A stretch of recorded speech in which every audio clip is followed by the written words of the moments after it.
Subscribe કરો બીકે news ચેનલને, પછી યુટ્યુબ એપ પર બેલનું બટન દબાવો અને નિહાળો બીકે ન્યૂઝ ચેનલ।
કરોડોનો વીમો પાસ કરાવવા હત્યા કરીને રચેલ ષડયંત્રનો મુખ્ય આરોપી ઝડપાયો। ક્રાઇમ પેટ્રોલ જેવી સિરિયલો જોઈ ગુનાખોરીને આપ્યો અંજામ।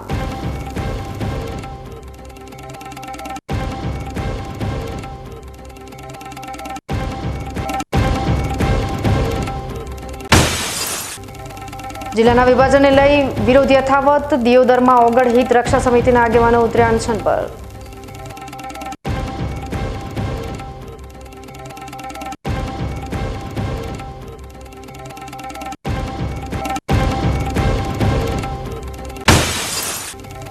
બનાસકાંઠા જિલ્લામાં ઘી અને મીઠા માવાના 10 સેમ્પલ ફેલ થતા 26 લાખનો દંડ। દંડમાં સામે ડીસામાં કુખ્યાત બનેલા ઘીના વેપારીઓ પણ સામેલ।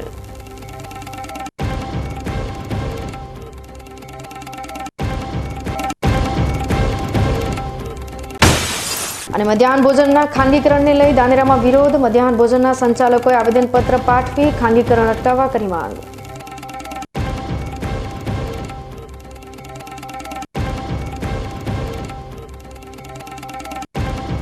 હવે જોઈએ સમાચાર વિગતવાર। પાલનપુર અંબાજી હાઈવે પર ધનપુરા પાસે ધ બર્નિંગ કારના ચકચારી કેસનો મુખ્ય આરોપી આખરે પોલીસના હાથે ઝડપાઈ ગયો છે। 1 કરોડ 26 લાખનો વીમો પાસ કરાવવા પોતાના જ મોતનું તરકટ રચવાના કેસમાં પોતાની હોટલ પર કામ કરતા શ્રમિકની હત્યા કરી કાર સાથે સળગાવી મૂકનાર ફરાર આરોપીને ઝડપી લઈ પોલીસે રિમાન્ડ મેળવવાની તજવીજ હાથ ધરી છે। પાલનપુર તાલુકાના ડેલાણા ગામના દલપતસિંહ ઉર્ફે ભગવાનસિંહ પરમાર નામના વ્યક્તિએ હોટલ બનાવવા લોન લીધી હતી। જોકે માથે દેવું થઈ જતા તેને ક્રાઇમ પેટ્રોલ જેવી ટીવી સિરિયલો જોઈને નવો તુક્કો સૂઝ્યો હતો। તે મુજબ તેણે 1 કરોડ 26 લાખનો વીમો પાસ કરાવવા માટે પોતાના જ મોતનું ષડયંત્ર રચ્યું હતું, જેમાં તેણે તેના સાગરીતોની મદદથી કારમાં એક મૃતક વ્યક્તિના મૃતદેહને મૂકી કાર બાળી નાખી હોવાનું પ્રાથમિક તપાસમાં સામે આવ્યું હતું, જેમાં ડેલાણાના સ્મશાનમાંથી રમેશ સોલંકી નામના વ્યક્તિ સહિતના 2 કંકાલ બહાર કાઢવામાં આવ્યા હતા, પરંતુ કંકાલ ક્ષત વિકસિત હોય તેનો નિકાલ કરી દેવામાં આવ્યો હતો। બાદમાં પોતાની હોટલમાં કામ કરતા અમીરગઢના વિરમપુરના રહેવાસી મોહનજી ગામેતી નામના શ્રમિકની હત્યા કરી તેના મૃતદેહને સળગાવી દેવાનો ચોંકાવનારો ખુલાસો થયો છે। 12/2024ના રોજ વડગામ પોલીસ સ્ટેશનના વિસ્તારમાં એક એસ્ટીમ કાર કે જે સળગેલી હાલતમાં મળે છે અને તેની અંદરથી એક વ્યક્તિ પણ જે પૂરેપૂરી સળગેલી હાલતમાં મળે છે। ત્યારબાદ પોલીસ તેની અંદર આગળ ફરિયાદ દાખલ કરી અને પોલીસ જે છે છાનબીન કરે છે। તે વખતે એવું જણાઈ આવતું હતું કે જે કારના માલિક છે એટલે કે દલપતસિંહ કરશનસિંહ પરમાર તેઓ અંદર સળગી ગયા છે એક્સિડન્ટ થવાથી અને તેમનું મૃત્યુ થયું છે। પરંતુ જેવી રીતના આની પહેલાં પણ આપણે પ્રેસ કરી અને જણાવવામાં આવ્યું છે કે એક આખો પ્લાન હતો કે જેમાં એ વ્યક્તિ જેની ઉપર દેવું થઈ ગયું છે 1 કરોડથી વધારેનું અને તેની પોલિસી પાકી જાય તેના માટે થઈ અને તેણે કોઈની ડેડ બોડી હતી એને સળગાવી દેવાનો પ્રયત્ન કરેલો હતો। પરંતુ ત્યારબાદ પોલીસે ગણતરીના દિવસોમાં જ આખું એક ષડયંત્ર હતું અને એ લોકોએ અલગ અલગ જગ્યાએથી 2 જેટલી ડેડ બોડી નીકાળેલી હતી।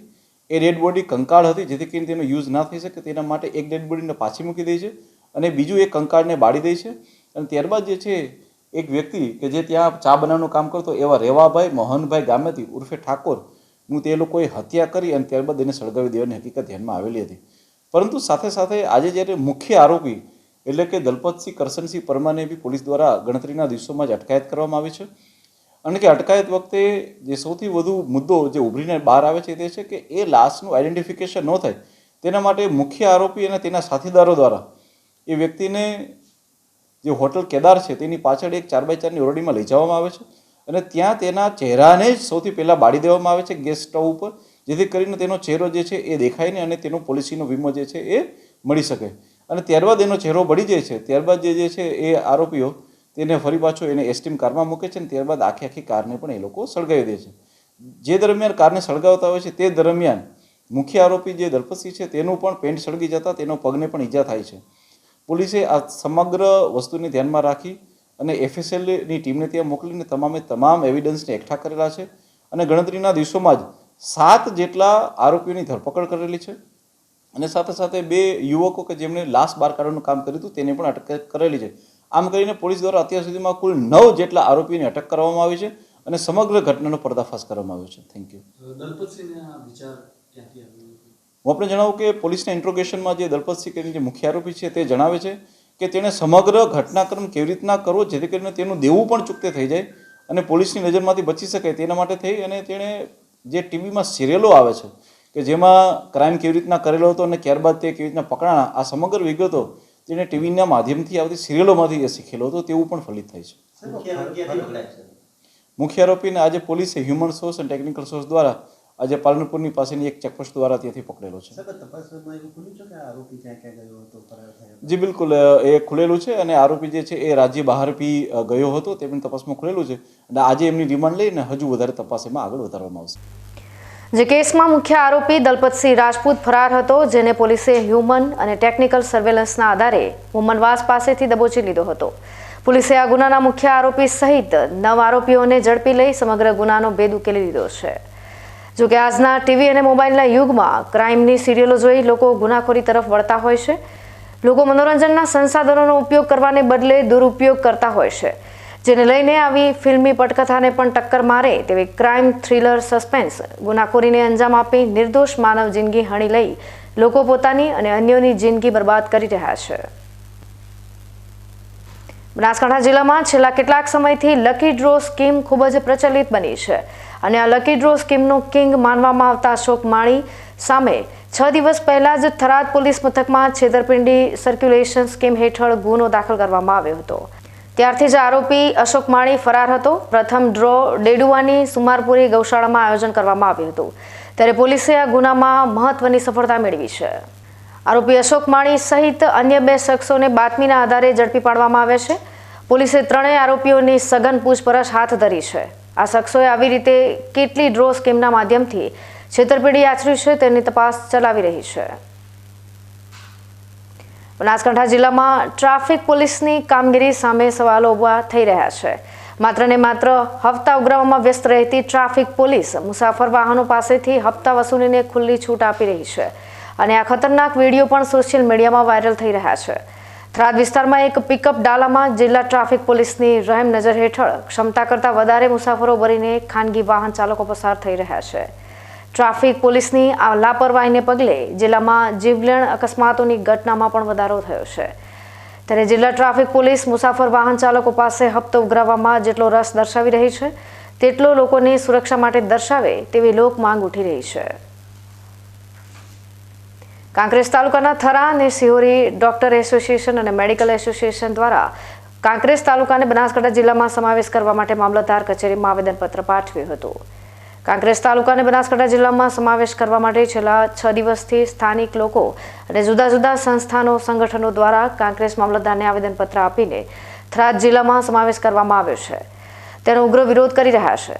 ત્યારે હવે કાંકરેજ તાલુકા ડોક્ટર એસોસિએશન પ્રમુખ અને ભાજપ અગ્રણી ડોક્ટર રાજુભાઈ બ્રહ્મભટ્ટ અને મેડિકલ એસોસિએશન આગળ આવીને વિરોધ પ્રદર્શન શરૂ કર્યું છે. આજે કાંકરેજ તાલુકાને બનાસકાંઠા જિલ્લામાં સમાવેશ કરવામાં આવે તેવી માંગ સાથે જિલ્લા ભાજપ પ્રમુખ સાથે મુલાકાત કરી હતી અને કાંકરેજ તાલુકામાંથી બનાસ નદી પસાર થતી હોવા ઉપરાંત કાંકરેજી ગાય પણ બનાસકાંઠા જિલ્લાનું ગૌરવ હોવાની વાત કરીને કાંકરેજને બનાસકાંઠા જિલ્લામાં જાળવી રાખવાની માંગ સાથેનું મામલતદારને આવેદનપત્ર પણ પાઠવ્યું હતું.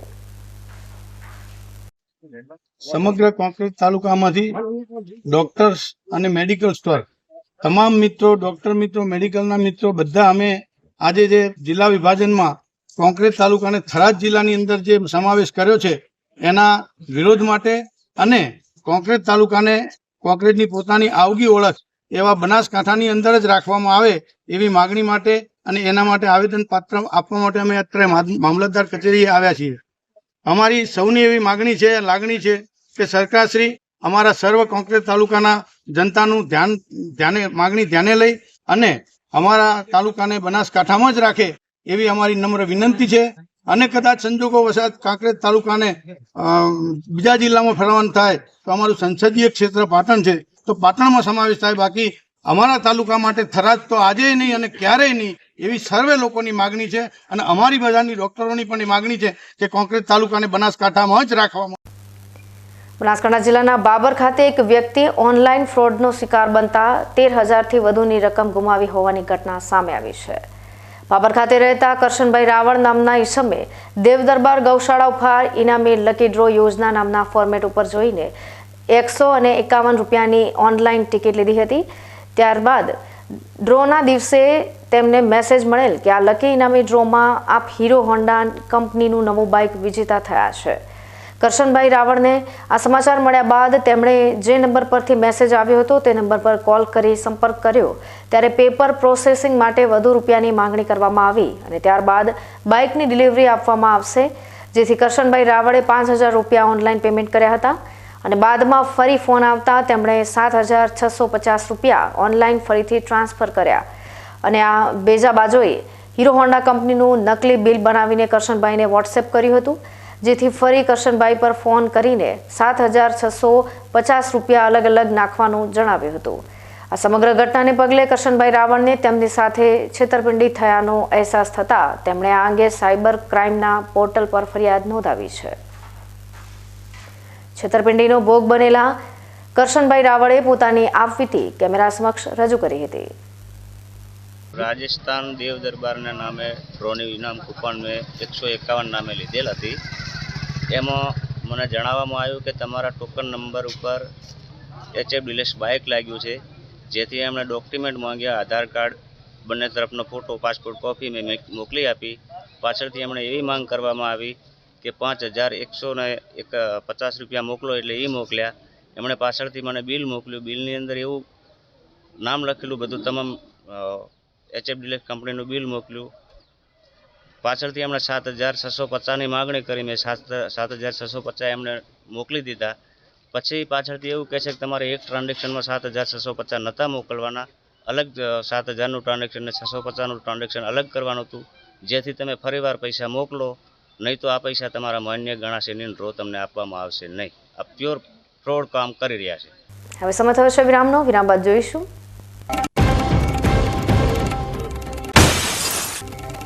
જિલ્લાના વિભાજનને લઈ વિરોધ યથાવત. દિયોદરમાં ઓગળ હિત રક્ષા સમિતિના આગેવાનો ઉતર્યા અનશન પર.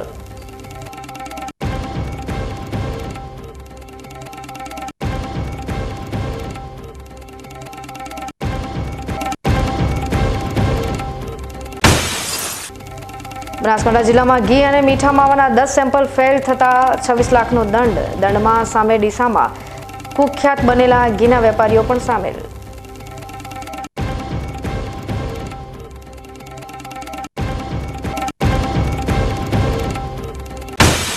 અને મધ્યાહન ભોજનના ખાનગીકરણને લઈ ધાનેરામાં વિરોધ. મધ્યાહન ભોજનના સંચાલકોએ આવેદનપત્ર પાઠવી ખાનગીકરણ અટકાવવા કરી માંગ.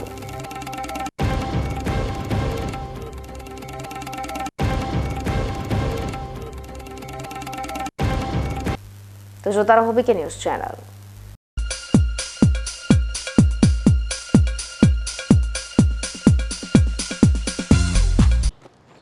એક્સક્યુઝ મી, મેજિસ્ટ્રેટ સાહેબનું ઘર આ જ છે ને? નહીં, એ સામેવાળી ગલીમાં રહે છે.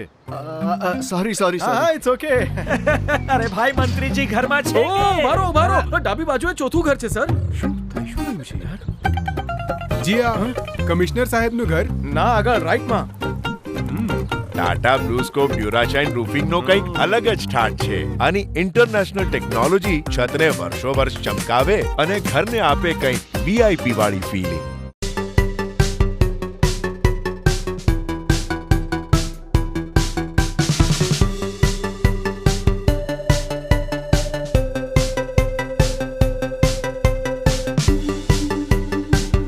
ખેડૂત ભાઈઓ, ખબર પડી? ખેડૂતો ખુશખુશાલ છે જેમણે વાવ્યા અવનીના રિસર્ચ દિવેલા. આજે જ આપની નજીકમાં અવની 11+, અવની 41, અવની 54 તેમજ અવની 2 નો ઊભો પાક જુઓ.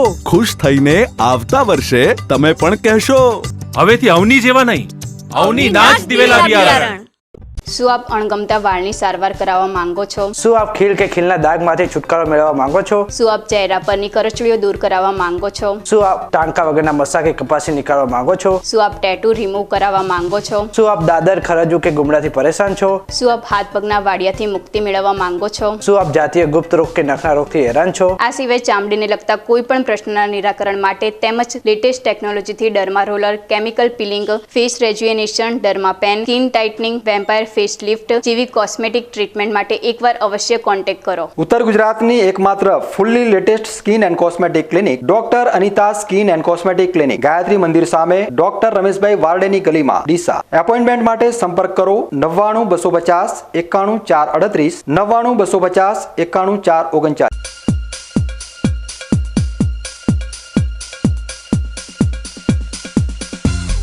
વિરામ બાદ આપનું સ્વાગત છે વધુ સમાચારોમાં. બનાસકાંઠા જિલ્લાનું વિભાજન કરીને વાવ થરાદને જિલ્લો જાહેર કરતા વિરોધનો વંટોળ ઊભો થયો છે અને છેલ્લા 6 દિવસથી દિયોદરને ઓગળ જિલ્લો જાહેર કરવામાં આવે તેને લઈ ઓગળ સંકલન સમિતિના સભ્યો તેમજ દિયોદર નગરજનો સરકાર સામે લડત લડી રહ્યા છે. જિલ્લાની આ લડતમાં કોંગ્રેસ ભાજપના નેતાઓ પણ સરકાર સામે લડત લડવા જોવા મળી રહ્યા છે.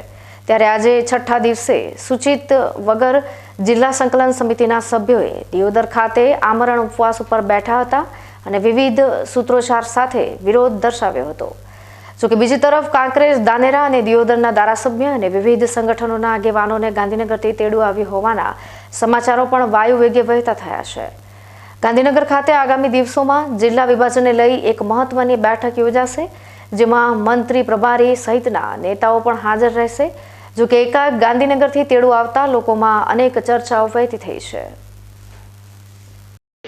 2018થી અને 2022માં પૂર્વ મંત્રીઓએ આપણને ઓગળ જિલ્લા માટે આશ્વાસન આપેલું છે અને એ પછી ઘણી વખત આપણે રજૂઆતો કરી. પરમ દિવસે પણ મહાસંમેલન હતું 5 તારીખે અને અમને પ્રજાએ એક સમર્થન આપ્યું છે કે જ્યાં સુધી આપણો ઓગળ જિલ્લો ના બને ત્યારે ઓગળ સમિતિ આજે એવું નક્કી કર્યું છે કે અમે એક કોઈ સમય નક્કી નથી, ભલે 10 દિવસ, 15 દિવસ, 20 દિવસ કે મહિનો આજે ઉપવાસ પર બેઠા છીએ અને અમારી ટીમ દરરોજ આજે 10 જણ બેસશે, આવતીકાલે 10 બેસશે, એનો ન્યાય નહીં મળે ત્યાં સુધી અમે આ લડત ચાલુ રાખીશું. બીજું, ભૌગોલિક દ્રષ્ટિએ તો વારંવાર એકની વાત કરવી એ જરૂર નથી, પણ ભૌગોલિક દ્રષ્ટિએ સરકારને પણ ખબર છે, પણ આ તો અમને પણ થરાદ જિલ્લો આપ્યો એનો અમને કોઈ વિરોધ નથી. પણ જેને ભૌગોલિક દ્રષ્ટિએ અમને આજે સાથ સહકાર અમને આજે ભીલડી આપી રહ્યું છે, કાંકરેજ આપી રહ્યું છે, ધાનેરા આપી રહ્યું છે, અહીંયા અમને લાખણી પણ અમારા સમર્થનમાં છે. તો સરકાર પાસે અમારી માગણીઓ પહોંચવી જોઈએ અને જ્યાં સુધી અમારો ઓગળ જિલ્લો જાહેર નહીં થાય ત્યાં સુધી જેમ વડીલે કહ્યું એ પ્રમાણે અમે ગાંધીજી માર્ગે અમે ગાંધીનગર નહીં પણ દિલ્હીના દરવાજા ખખડાવવા પડશે તો અમે ખખડાવીશું. એ જ અમારી માગણી. એક તરફ જિલ્લાના વિભાજન બાદ દાનેરા, કાંકરેજ, સિહોરી અને દિયોદર જેવા વિસ્તારમાં ભારે વિરોધ પ્રદર્શન ચાલી રહ્યો છે. ત્યારે મુખ્ય મથક બનનારા થરાદમાં લોકોએ સરકારના આ નિર્ણયને વધાવ્યો છે. સરકારના નિર્ણયને પગલે થરાદ માર્કેટયાર્ડના હોલ ખાતે શંકરભાઈ ચૌધરીનું સન્માન કર્યું હતું. આ પ્રસંગે પૂર્વ સાંસદ પરબતભાઈ પટેલ, શૈલેષભાઈ પટેલ, બેમજીભાઈ પટેલ ઉપસ્થિત રહ્યા હતા. વ્યક્તિ બીજે ત્યાંથી કામ માટે આવે, આમ તો નજીક જ છે, બીજે તો છે કે 80-90 કિલોમીટર પાલનપુર કે 100 કિલોમીટર દૂર જવું પડતું, અહીંયા 40 કિલોમીટર છે, થોડું વધારે આવવા જવાનું રહેશે બધાને. તો આવે તો આપણો પ્રેમ ભાવ વધારે રાખવો પડે. આપણે ત્યાં કોઈ મહેમાન આવ્યું હોય તો આપણે મોઢું હસતું રાખવું પડે ને. આપણે બધે મોઢું હસતું, દરેક તાલુકામાંથી આવે તો હસતા ચહેરે બધાનું સ્વાગત કરવાનું કામ આપણે કરવાની જવાબદારી આપણી પોસ્ટ તરીકે આપણે બધાની છે. અને કામ માટેનો બેઝ ઉપર તમને ભરોસો હું આપું છું. આ કામને આપણે એ પદ્ધતિથી કરશું, ખાલી જિલ્લો બનાવશું એવું નહીં. એ ભારતના શ્રેષ્ઠ જિલ્લાઓ જે હોય ને એની અંદર આપણા થરાદનું નામ આવે એ પ્રમાણેનું વ્યવસ્થા આપણે ખાલી જિલ્લો બનાવી દીધો એવું નહીં. આવનારી પેઢી જે આપણા દીકરા દીકરીઓ શાળાની અંદર ભણે છે, પ્રાથમિક શાળામાં ભણે છે ને, એ બધા જ્યારે ભણીને તૈયાર થાય, નાગરિક બને એટલે પ્રાઉડ લઈ શકે કે મારો જિલ્લો આ પ્રમાણેનું જે રીતે આપણે આખા બધા વ્યક્તિ પ્રાઉડ લઈએ છીએ કે ડેરી તરીકે ભલે અમે બનાસકાંઠા જિલ્લો પાછળ હોઈએ પછાત ગણાતા હતા લોકો, પરંતુ આજે એશિયા લાર્જેસ્ટ ડેરી માત્ર ભારતમાં નહીં એશિયાની અંદર સૌથી શ્રેષ્ઠ ડેરી, સૌથી મોટી ડેરી આપણી બનાસ છે. તો આપણે આપણા જિલ્લા તરીકે પણ આપણે એ પ્રમાણનું ગૌરવ લઈ શકશું. આપણું એ દ્રષ્ટિ સાથે એ વિઝન સાથે કામ કરીશું. એની કચેરીઓ છે તો એનું કામ એ રીતે હશે, ટેકનોલોજીનો ઉપયોગ એ પ્રમાણે કરીશું, આપણે ઇન્ફ્રાસ્ટ્રક્ચર એ પ્રમાણે ઊભા કરીશું અને આજુબાજુનું જે પોટેન્શિયાલિટી છે અહીંયા બાજુમાં જ એક એરફોર્સનું મોટું સેન્ટર જે ડેવલપ થઈ રહ્યું છે એનો ઉપયોગ કરીને ભવિષ્યની અંદર એ કામને તૈયાર કરીને અહીંયા એરપોર્ટ એવડું મોટું ઊભું થાય કે ઇન્ટરનેશનલ અહીંથી કોઈને દુબઈ અમદાવાદ વાળાને જવું હોય તો ત્યાં ફ્લાઇટ ના મળે પહોંચી જશે 2 કલાકમાં તો એ અમદાવાદથી સીધા થરાદ આવી જાય અને થરાદ 2 કલાકમાં આવીને કોઈને જવું હોય તો ત્યાંથી થઈ શકે. ઘણી વખત એવું થતું હોય છે ટ્રાફિક એટલો બધો ત્યાં વિમાનોનો થઈ જતો હોય છે, ઉતરવાની મુશ્કેલી હોય છે. તો એ દિવસનું પણ આપણે સપનું જોઈ રાખવું પડે કે આપણે આ સ્થિતિ સુધી આપણી કલ્પના સામાન્ય જિલ્લો બનાવી નાખ્યો, ભાગ પાડીને ખાધું પીધું ને પેલા થઈ ગયા એવું નહીં. આપણે લક્ષ્ય એવડું મોટું રાખવાનું કે આપણી નવી આવનારી પેઢી એ આપણા બધા ઉપર ગૌરવ કરે, એ તમારા ઉપર, મારા ઉપર, બધા ઉપર ગૌરવ. ઉભા થયા હતા ત્યારે મને કે અહીં વિરોધ વાળા એવું કે છે કે અહીં કોંગ્રેસના પ્રમુખે તો એવું કીધું કે ત્યાં 2-4 જણને લીધે જમીનો લીધેલી છે, જિલ્લો જાહેર થયો છે. ત્યારે મારા મિત્રો એવું કીધું કે કદાચ થરાદમાં કોઈ જમીનોનું કાચી જમીનોનું કામ કરતું હશે. થરાદમાં બિલ્ડર લોબી છે જ નહીં. થરાદમાં જે કંઈ કામ છે કદાચ થોડું ઘણું નાના મોટું કામ કરતા હશે, બિલ્ડર લોબી જેવું કે અસ્તિત્વ નથી. તો મારે કેવું પડે તમે જ્યારે રજૂઆત કરો છો ત્યારે કે જે માંગણી થઈ રહી છે ત્યાં બિલ્ડર લોબી કદાચ રજૂઆત કરતી હોય, કંઈ પ્રજાની લાગણી ન હોય, દિયોદરની તો પ્રજામાંથી ખેડૂતો એમ કે અમારે અહીં આપવું છે, 2-4 જણની આવી માંગણી કરો મતલબ કે જે કંઈ હોય. પણ થરાદ વહીવટી દ્રષ્ટિએ એટલા માટે વિતરું કર્યું હોય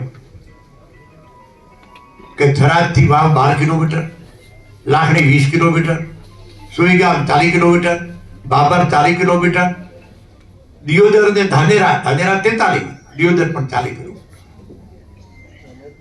કોંકરેજ 60 કિલોમીટર થાય. પણ તમામ જગ્યાએથી માત્ર 40 કિલોમીટરથી વધારે ક્યાંય કોંકરેજ વગરનું અંતર નથી. અને હું મિત્રો એવું પણ કહીશ કે વિકાસની રીતે પણ દિયોદર અને બાબર બંનેની સબ ડિવિઝનલ એટલે કે પ્રાંત ઓફિસ 2012 સુધી થરાદમાં, દિયોદર અને બાબર બંનેની સબ રજિસ્ટ્રાર ઓફિસ, ખેતીવાડી કચેરી આ બધું બાબરમાં 2012 સુધી. તો નરેન્દ્ર મોદીએ 2012માં જિલ્લા તાલુકા અલગ કર્યા, કીધું કે 2 તાલુકાનો એક પ્રાંત કરો, એટલે લોકો ત્યાં ગયા. ભારતના વડાપ્રધાન નરેન્દ્ર મોદી અને રાજ્યના મુખ્યમંત્રી ભૂપેન્દ્રભાઈ પટેલે થરાદ વાવને જિલ્લો બનાવવી ઐતિહાસિક નિર્ણય કર્યો છે અને સરહદી વિસ્તારના લોકોની ચિંતા કરી અને મુખ્યમંત્રીએ એક પારદર્શિકતા વહીવટ બતાવ્યો છે. ત્યારે થરાદના ધારાસભ્ય શંકરભાઈ ચૌધરી સતત લોકો વચ્ચે રહી લોકોની મુશ્કેલી જાણી અને જે વાવ થરાદને જિલ્લો બનાવી મોટું ઐતિહાસિક કામ કર્યું છે. તેમાં થરાદ વાવ પંથકમાં અત્યારે જિલ્લો જાહેર થતા દિવાળી જેવી લોકો ઉજવણી કરી રહ્યા છે. ચારે બાજુ આતશબાજી થઈ રહી છે તેમજ સરકારનો આભાર વ્યક્ત કરી રહ્યા છે. ત્યારે ટૂંક સમયમાં થરાદમાં જિલ્લાની કચેરીઓ થશે અને લોકોને ઘર આંગણે તમામ સુવિધાઓ મળશે. તેનાથી ખેડૂતોમાં પણ આનંદ જોવા મળી રહ્યો છે. તેમજ સરકારની વિવિધ યોજનાઓનો લાભ પણ લોકો સુધી સરળતાથી મળી રહેશે. ગુજરાત સરકાર દ્વારા બનાસકાંઠાનો જિલ્લો જે હતો, મોટો જિલ્લો હતો અને એનું વિભાજન કરી અને વાવ થરાદને જિલ્લો જાહેર કર્યો છે. ત્યારે બીકેની પહોંચ્યું છે. વાવ તાલુકાના સરહદી જે ગામો છે ત્યાં આગળ આપણે પહોંચ્યા છે અને ત્યાંના આગેવાનો અને યુવકો અને વેપારીઓ અને ખેડૂતો છે. આપણે એમને પૂછ્યું ખરેખર જે થરાદ વાવ થરાદ જિલ્લો જાહેર છે એને લઈ અને આ વિસ્તારના જે છે આ તળાવ ગામ, ચેટરા ગામથી અનેક ગામોથી આવે છે, આ લોકોને શું ફાયદો છે? ખાસ કરીને જિલ્લો જાહેર કરવામાં આવે છે અને વાવ થરાદ જિલ્લો કહે તો ખરેખર તમે માવસી શિવાના ગામ સુધી તો કેવો ફાયદો છે લોકોને? સૌથી પહેલાં તો હું આપણા માધ્યમથી રાજ્ય સરકારનો આભાર માનીશ. ખાસ સવિશેષ આભાર અમારા સૌના આદરણીય નેતા આદરણીય શ્રી શંકરભાઈ ચૌધરી સાહેબનો માનીશ કે જેમણે અમારી વર્ષો જૂની માગણી હતી સરહદી તાલુકાઓને જિલ્લો બનાવવાની માગણી અમારી પૂર્ણ કરી છે, જેનાથી સરહદી ગામડાઓમાં એક ઉલ્લાસ હર્ષોલ્લાસનો માહોલ છે. ભૂતકાળમાં જ્યારે જિલ્લાનું હેડક્વાર્ટર પાલનપુર હતું, બનાસકાંઠા જિલ્લો અસ્તિત્વમાં હતો, ત્યારે મારા ગામથી માવસરીથી કોઈ સરકારી કામથી જો સરકારી કચેરીમાં કલેક્ટરશ્રીના કામથી જવાનું થતું હોય તો એમને 2 દિવસ બગડતા હતા. આ પારાવાર મુશ્કેલીઓનો સામનો કરતી હતી આ પ્રજા. એમની મુશ્કેલીઓને નિવારણ લાવવાનું કામ સરકારે કર્યું છે. ત્યારે અમે સવિશેષ એટલા માટે ખુશી છીએ કે સરકારશ્રીની જે વિવિધ યોજનાઓનો લાભ સરળતાથી સરહદી ગામડાઓના જે ખેડૂતો છે એમને મળી રહેશે. સરકારી કચેરીઓ જે છે અમારે થરાદ બનશે, જેનાથી જે પાલનપુર સુધી ધક્કા ખાવા પડતા તે ધક્કા નહીં ખાવા પડે અને આવનાર સમયમાં આ વિસ્તારની વિકાસની જે ગતિ છે વધુ પ્રમાણમાં વેગને મજબૂત બનશે. ઓકે, તો આ જો કે આ સરહદી ગામડા છે ને, ગામડા લોકોને ઘણો બધો વિસ્તારના લોકોને ફાયદો છે, જિલ્લો બનશે. આપણી જોડે એક અન્ય પણ આગેવાન જોડા છે, યુવા આગેવાન છે. શું કહેવાય જિલ્લાને આપ? બનાસકાંઠા જિલ્લાનું વિભાજન કરી અને વાવ-થરાદ જિલ્લો બનાવ્યો છે એ બદલ ગુજરાત સરકારનો સૌપ્રથમ તો આપના માધ્યમથી ખૂબ ખૂબ આભાર વ્યક્ત કરું છું. અમારા અહીંના લોકપ્રિય નેતાજી અને અમારા વિધાનસભાના અધ્યક્ષ શ્રીમાન શંકરભાઈ ચૌધરીનો પણ હું ખૂબ ખૂબ આભાર વ્યક્ત કરું છું. અહીંથી પાલનપુર લગભગ 120 કિલોમીટર જેટલું દૂર થતું. અહીંના ખેડૂતોને સરકારી કચેરીના કામથી જવાનું થતું તો ખૂબ મુશ્કેલીઓ ભોગવવી પડતી અને વાવ-થરાદ જિલ્લો જાહેર કર્યો, જેનાથી અહીંના લોકોમાં ખૂબ રાજીપો છે અને હું પણ રાજીપો વ્યક્ત કરું છું અને ખૂબ અહીંના લોકોમાં ખૂબ ખુશી છે અને ગુજરાત સરકારનો ફરીથી ખૂબ ખૂબ આભાર. તો આ હતા તળાવ ગામના યુવકો, આગેવાનો અને ખેડૂતોએ જે બનાસકાંઠા વિભાજન કરી અને વાવ-થરાદને જિલ્લો બનાવી એના લઈને આનંદ અને ખુશી વ્યક્ત કરે છે. આ તે રાજપૂત વાવ-થરાદ. વાવ-થરાદ જિલ્લો જાહેર થતાં થરાદ ખાતે જિલ્લાની તમામ કચેરીઓ હશે, એટલે થરાદ વાવના તમામ લોકો સરકારની યોજનાઓને પૂરેપૂરું જાણી શકશે અને તમામ યોજનાઓનો લાભ લઈ શકશે, એટલે લોકોને મોટો ફાયદો થયો છે. બનાસકાંઠા જિલ્લાના વિભાજનમાંથી વાવ અને થરાદ નામનો નવો જિલ્લો જાહેર થવા બદલ ગુજરાત સરકારના માનનીય મુખ્યમંત્રી શ્રીમાન ભૂપેન્દ્રભાઈ પટેલ સાહેબ અને ગુજરાત વિધાનસભાના સન્માનીય અધ્યક્ષ સાહેબ શ્રી શંકરભાઈ ચૌધરી સાહેબનો, બાળુંત્રી ગામના વિક્રમભાઈ ભાટી તરફથી સાહેબશ્રીનો તથા વિસ્તારની સમગ્ર પ્રજાનો આભારી છીએ. અને પૂરા વિસ્તારને આ જિલ્લાના વિભાજનથી સૌથી મોટો ફાયદો એ થવાનો છે કે જે અહીંથી વિસ્તારના છેલ્લા બોર્ડરના ગામડાઓ હતા એમનું અંતર જિલ્લાથી 150-60 કિલોમીટરથી વધુ હતું, જે હવે ઘટીને લગભગ છેલ્લામાં છેલ્લું માવસરી ગામ છે તો એનાથી 40-45 કિલોમીટર જેવું થયું છે. પહેલો મોટો ફાયદો તો એ થવાનો છે કે સીધી જિલ્લાની યોજનાઓનો લાભ લેવા માટે વિસ્તારની પ્રજા સીધી જિલ્લામાં જઈને મૂળ એક દિવસમાં જઈને ત્યાંથી આવી શકે અને એ વિસ્તારની દરેક પ્રજા જિલ્લા સુધી પહોંચી શકે, એ મોટામાં મોટો ફાયદો થયો છે. અને બીજો મોટો ફાયદો એ કે વિસ્તાર માટે જે યોજનાઓ આવશે વિકાસ માટેની, એ સીધો વિકાસ નવો જિલ્લો થવાથી જિલ્લા લેવલનો બધો જ લાભ વિસ્તારની પ્રજાને મળશે, એ મોટો ફાયદો છે. જિલ્લા જાહેર થવા બદલ સન્માનીય અધ્યક્ષ સાહેબ શ્રી શંકરભાઈ ચૌધરી સાહેબ અને ગુજરાત સરકારનો ખૂબ ખૂબ આભારી છીએ. થરાદ ખાતે જિલ્લા કચેરીઓ હશે, જેમાં ખાસ કરીને થરાદના ખેડૂતો માટે ખેતીવાડી, બાગાયતી, આત્મ સહિતની ઓફિસો થરાદ ખાતે હશે, એટલે ખેડૂતોને કૃષિ બાબતે તમામ યોજનાઓ અને સહાયનો લાભ લઈ શકશે અને ખેડૂતોને પૂરેપૂરો ન્યાય મળશે. સરકારનો ખૂબ ખૂબ આભાર કે થરાદ જિલ્લો ઘોષિત કર્યો છે અને ઘણા એવા બધા ફાયદા થવાના છે, એટલે હું સરકારનો ખૂબ ખૂબ આભારી છું. ઘણા એવા ફાયદા થવાના છે, એટલે સરકારનો ખૂબ આભાર માનો. શું ફાયદો છે? ઘણી જાતના ફાયદા છે. એક તો કિલોમીટર ઉપર આપણે ધ્યાન દેવો તો આ વિસ્તારમાંથી આવવામાં તકલીફો થતી હતી, નાઇટ કે એટલે રાતે 10 વાગી જતા, એ પરિસ્થિતિમાંથી આપણે બહાર આવશે. એવા ઘણા એવા બધા ફાયદા છે, માટે સરકારનો હું ખૂબ આભારી છું અને ઘણા એવા ફાયદા થશે એવો મને વિશ્વાસ છે. થરાદ વાવના લોકોને સરકારી કામકાજ માટે 100 કિલોમીટર દૂર જવું પડતું હતું. હવે ઘર આંગણે કચેરીઓ આવતા સરકારી કામોનો નિકાલ તરત થશે, તેમજ જે જમીનના વધઘટ સુધારાઓના જે સળગતા પ્રશ્નો છે તેનો તાત્કાલિક નિકાલ આવશે અને લોકોને ઘણી સરળતા રહેશે. સરકારે નિર્ણય લીધો છે તે સારો નિર્ણય લીધો છે. અમારામાંથી પાલનપુર 150 કિલોમીટર થતો હતો, હવે 25-30 કિલોમીટર થઈ ગયું છે પાલનપુર. એટલે અમારા માટે અભણ માણસોને પાલનપુર જવું બહુ અઘરી વાત હતી. અમારે નજીક થયું છે એટલા માટે ફાયદો છે. કયા ફાયદા છે? અમારે જો કે ખાતરની અછત હતી, એરિયા છે, ડીએપી છે, એ ખાતરની અછત હવે જિલ્લો 6 છે એટલે મને પૂરતો મળશે, એટલે ખેડૂતનું ધ્યાન કેન્દ્રિત વધારવા માટે અમે ખુશ છીએ. થરાદના ધારાસભ્ય શંકરભાઈ ચૌધરીએ સતત રાત દિવસ મહેનત કરી અને જે થરાદની વર્ષો જૂની માંગણી હતી તેને સરકાર પાસે મૂકી અને જે થરાદને બનાસકાંઠામાંથી અલગ કરીને જે જિલ્લો જાહેર કર્યો છે તે ઐતિહાસિક કામ છે અને થરાદ વાવ સહિત 7 તાલુકાના લોકોમાં અત્યારે આનંદ જોવા મળી રહ્યો છે.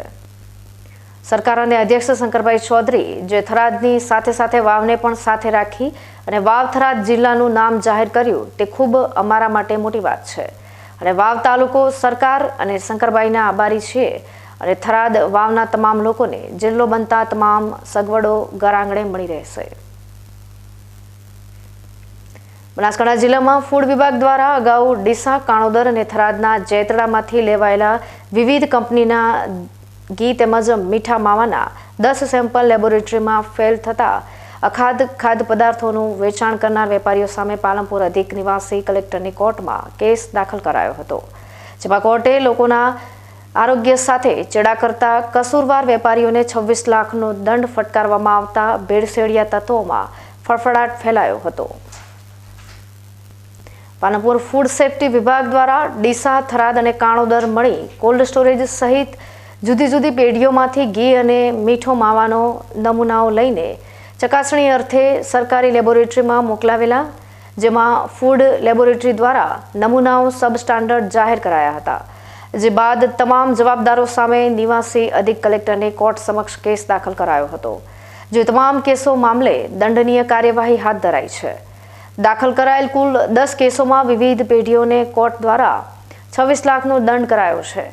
ઘીના અને મીઠા માવાના નમૂના ફેલાવતા ડીસા, થરાદ અને કાણોદરની સહિતની પેઢીઓને 26 લાખનો દંડ ફટકારવામાં આવ્યો છે. જેમાં ઘીનું સેમ્પલ લેવામાં આવ્યું હતું તે અને ઘી બનાવનાર એજન્સીને સંયુક્ત રીતે કાર્યવાહી કરવામાં આવી હતી. જેમાં અધિક કલેક્ટરે કાણોદરની નમસ્તે ડેરીને 13 લાખ, ડીસાના મારવાડી મુચીવાસ વિસ્તારમાં રહેતા ચિરાગ જગદીશ બનાવાલા અને સાગર જગદીશ બનાવાલાની અનંત ટ્રેડર્સના સંસાર પ્રીમિયમ ઘી અને ડીસાના લાઠી બજાર વિસ્તારમાં રહેતા વિકી રાજેશ ચોખાવાલા એસપી માર્કેટિંગના સગુન પ્રીમિયમ ઘી વેપારીને 5 લાખ, મહારાષ્ટ્રની નાકોડા ડેરીના ઘીને 4,50,000, જ્યારે મડાણાની જય અંબે ડેરીના ઘીને 3 લાખનો દંડ ફટકાર્યો હતો.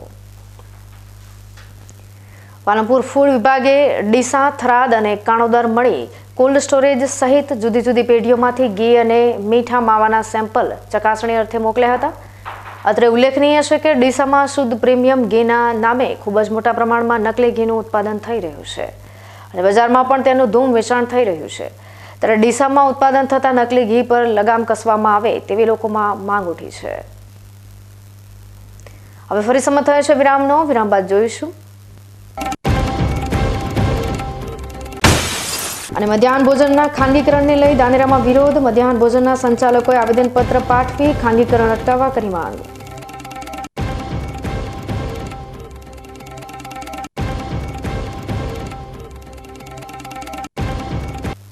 તો જોતા રહો બીકે ન્યૂઝ ચેનલ.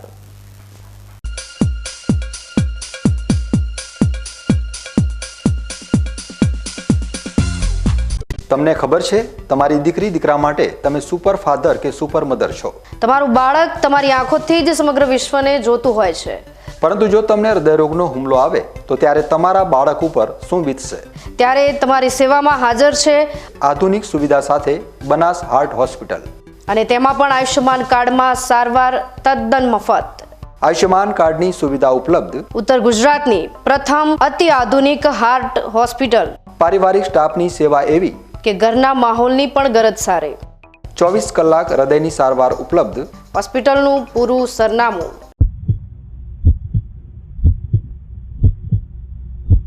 ખેડૂત ભાઈઓ, ખબર પડી? ખેડૂતો ખુશખુશાલ છે જેમણે વાવ્યા અવનીના રિસર્ચની વેલા. આજે જ આપની નજીકમાં અવની 11+, અવની 41, અવની 54 તેમજ અવની 2 નો ઊભો પાક જુઓ. ખુશ થઈને આવતા વર્ષે તમે પણ કહેશો, હવેથી અવની જેવા નહીં, અવની ના જ દિવેલા બિયારણ.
વિરામ બાદ ફરી આપનું સ્વાગત છે વધુ સમાચારોમાં।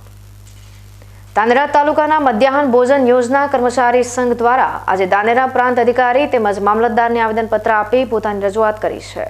સરકાર દ્વારા પ્રાથમિક શાળામાં ચાલતા મધ્યાહન ભોજન યોજનાને ખાનગીકરણ કરવા માટેની હિલચાલ ચાલી રહી છે, જેને લઈ આજે ધાનેરા તાલુકાના 128 કેન્દ્રના 475 જેટલા કર્મચારીઓ ધાનેરા પ્રાંત કચેરી ખાતે પહોંચી ખાનગીકરણ ના થાય તેને લઈ આવેદનપત્ર આપી આપવીતી વહીવટીતંત્રના વડા આગળ રજૂ કરી છે। વર્ષોથી નજીવા વેતન સાથે મધ્યાહન ભોજન યોજનામાં કર્મચારીઓ કામ કરી રહ્યા છે, જેમાં 128 સંચાલક ઉપરાંત મોટાભાગના મદદનીશ સંચાલક હેલ્પર મહિલાઓ છે, જેમાં વિધવા મહિલાઓ સાથે ગરીબ પરિવારની મહિલાઓ મધ્યાહન ભોજન યોજનામાં કામ કરી રહી છે। જો સરકાર મધ્યાહન ભોજન યોજનાનું ખાનગીકરણ કરી નાખે તો અનેક ગરીબ અને મધ્યમ વર્ગના કર્મચારીઓ રોજગારી ગુમાવી શકે છે, જે મામલે આજે રજૂઆત થઈ છે। કચેરીની માગણી છે કે સરકારશ્રીના જીઆર પ્રમાણે હમણાં હાલ એક પ્રશ્ન ઊભો થયો છે કે ખાનગીકરણ કરવાનો સરકાર વિચારી રહી છે, તો અમારી માગણી એવી છે, ભારત સરકારના ગાઈડલાઈન પ્રમાણે બાળકોને જે ભોજન તાજું અને ફ્રેશ આપવામાં આવે છે એ અમારી માગણી એ રાઈટ છે। એમનું અમારું કહેવું છે કે આ ખાનગીકરણમાં જવું નથી। ખાનગીકરણનો અમે મધ્યાહન ભોજન સંચાલક તમામ વિરોધ કરીએ છીએ કે આ ખાનગીકરણ થવું જોઈએ નહીં, અને એમાં બાળકોને તાજો અને ફ્રેશ ભોજન મળી રહે તે માટે અમારે શાળાઓની અંદર તમામ સુવિધાઓ છે, કિચન સેટ છે, રસોડો છે, સામગ્રી બધું ગેસ ફેસ બધી સુવિધા સરકારે ભારત સરકારના ગાઈડલાઈન પ્રમાણે બધી આપેલી છે સુવિધાઓ। તો અમારી માગણી છે કે જે છે જૈસે થે રાખવું એવી અમારી તમામ મધ્યાહન ભોજન સંચાલકો શ્રીની સરકારશ્રીની નમ્ર વિનંતી છે। મારી નામ અરજ છે કે હાલમાં જે સરકારની ગાઈડલાઈન પ્રમાણે તાજો ને સ્વાદિષ્ટ ભોજન બપોરનું 2 વાગે અને તારીખ 11/12/2000થી અલ્પાહાર નાસ્તો સરકારશ્રીની ગાઈડલાઈન પ્રમાણે અમે બાળકોને પ્રાર્થનાના ટાઈમ પછી બાળકોને સ્વાદિષ્ટ ભોજન આપીએ છીએ। પણ અમને જાણવા મળેલું છે કે સરકારશ્રીએ NGO સંસ્થા માટે હિલચાલ કરી અમારા બનાસકાંઠા જિલ્લાની અંદર ધાનેરા તાલુકો નહોતો, પણ 2 દિવસથી અમને ખબર પડી કે અમારો તાલુકો પણ NGO સંસ્થાને આપવા માટે સરકારશ્રીના પરિપત્ર મુજબનું જાણ કરવામાં આવેલ છે, જેથી અમે તમામ સંચાલકશ્રીને નમ્ર અરજ છે સરકારશ્રીને કે અમારો જે નીતિ નિયમ પ્રમાણે ગાઈડલાઈન પ્રમાણે ભારત સરકારના રાજ્ય સરકારના નીતિ નિયમ પ્રમાણે જે યોજના ચાલે છે એમાં અમે બધા સમજ છીએ, અને NGO સંસ્થા ના આપવું કારણ કે એ 2 દિવસનો રોધેલો અને વાસી ખોરાક બાળકોને આપે। આવેદનપત્રમાં રજૂઆત કરાઈ છે કે ધાનેરા તાલુકાની તમામ પ્રાથમિક શાળામાં મધ્યાહન ભોજન માટે યોગ્ય શેડ તેમજ કિચન સેટ હયાત છે। આ સિવાય નાસ્તા ઉપરાંત નિયમો અનુસાર ભોજન પણ બાળકોને અપાય છે। જો વહીવટીતંત્ર ખાનગીકરણ માટે દરખાસ્ત ના કરે તો અનેક કર્મચારીઓની રોજગારી છીનવાય તેમ નથી, જેથી સરકાર મધ્યાહન ભોજન સંચાલકોની રજૂઆત ધ્યાને લે। ધાનેરા તાલુકા મધ્યાહન ભોજન સંચાલકોના કર્મચારીઓએ ધાનેરા પ્રાંત અધિકારી તેમજ મામલતદારને આવેદનપત્ર આપ્યું છે। અમારી રજૂઆત એવી કરવામાં આવે છે કે મહેરબાની કરીને ખાનગીકરણ ન કરવામાં આવે। જો ખાનગીકરણ થઈ ગયું તો 1989ની આ જે MDM ચાલી રહી છે, જે હવેથી તેમનો લોગો PM પોષણ થઈ ગયો છે, અને સરકારશ્રી જે અલ્પાહાર કરવામાં આવે છે તે સંચાલક રસોઈયા મદદનીશ ઓછા પગાર અને વેતનમાં પણ કરે છે, તો શા માટે તેનું ખાનગીકરણ કરવામાં આવે? જે મદદનીશ રસોઈયા સંચાલકને નાના માણસોને એક વિધવા ત્યક્તા અને કોઈ બી નાના માણસને મજૂરી મળી રહે તો આ એક સારો રસ્તો ન ગણાય સરકારશ્રીનો, કારણ કે નાના માણસોનું કુટુંબ ચાલતું હોય છે। તો મહેરબાની કરીને આ ખાનગીકરણ ન કરવામાં આવે અને જે રેશિયા મુજબ ચાલે છે ને આ ચાલવા દેવામાં આવે, કારણ કે 1989ની એટલે કે કોંગ્રેસના ટાઈમનો છે, પણ હમણાં મુખ્યમંત્રીનો લોગો લાગ્યો છે અને એમાંય વધારાનું અલ્પાહાર ઉપયોગ છતાં કોઈ સંચાલક કોઈ વિરોધ વગર આ ચાલી રહ્યો છે। અલ્પાહાર પણ ચલાવીએ છીએ અને બપોરનું ભોજન પણ આપીએ છીએ, તો એવો શું પ્રશ્ન છે તો તેને ખાનગીકરણ કરવા?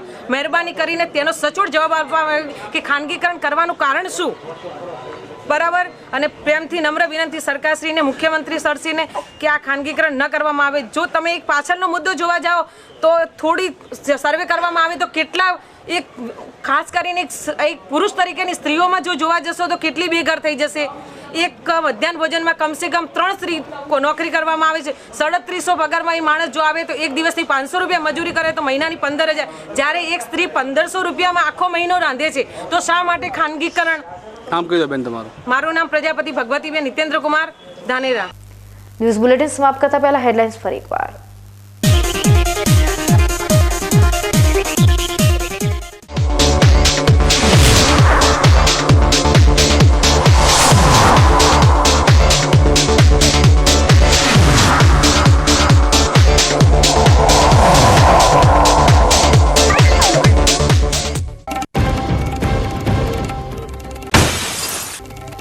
કરોડોનો વીમો પાસ કરાવવા હત્યા કરીને રચેલ ષડયંત્રનો મુખ્ય આરોપી ઝડપાયો. ક્રાઇમ પેટ્રોલ જેવી સિરિયલો જોઈ ગુનાખોરીને આપ્યો અંજામ.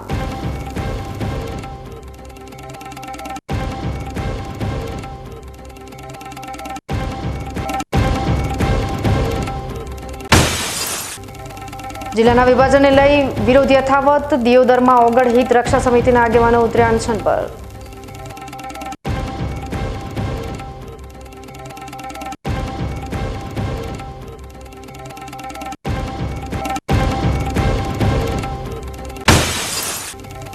બનાસકાંઠા જિલ્લામાં ઘી અને મીઠા માવાના 10 સેમ્પલ ફેલ થતા 26 લાખનો દંડ. દંડમાં સામે ડીસામાં કુખ્યાત બનેલા ઘીના વેપારીઓ પણ સામેલ.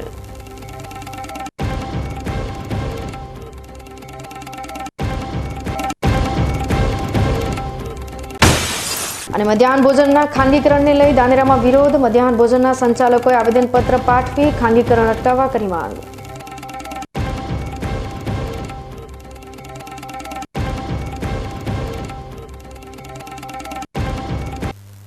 તો આ તાજના સમાચારો. નવા સમાચાર સાથે ફરી મળીશું. ત્યાં સુધી રજા આપશો. નમસ્કાર.